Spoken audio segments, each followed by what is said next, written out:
Ademi a.s. e bëri gabimin dhe hëngri nga pema e ndaluar. Në atë moment filloi që t'i zbuloheshin pjesët e turshme dhe petku i xhenetit i bie. E kuptoi se diçka ndodhi, diçka e bëri gabim dhe filloi të ndjehet keq. Mbasi e mashtroi shejtani i mallkum dhe i bëri berrufe pasha Allahun, pasha madhështinë e Allahut. Dhe kjo pemë ke përjetësinë edhe ke aty domethënë të gjithë mirat, duke e mashtruar me lloj-lloj formash.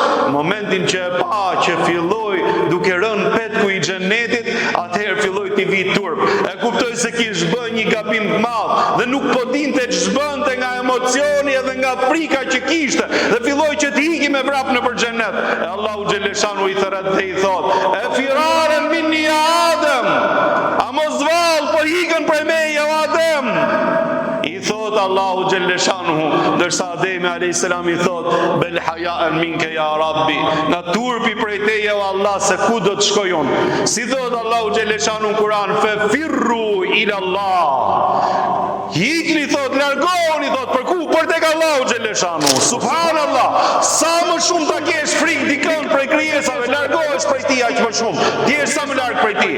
Sa më shumë ti friksohesh Allahu xheleshanu, aq më shumë afrohesh me Allahun xheleshanu. Aq më pranë ti je me Zotin xhelle xhelaluhu. Prandaj fe firru ila Allah, largoni nga dënimi i Zotit për tek falja edhe për tek mëshira e Allahut xheleshanu.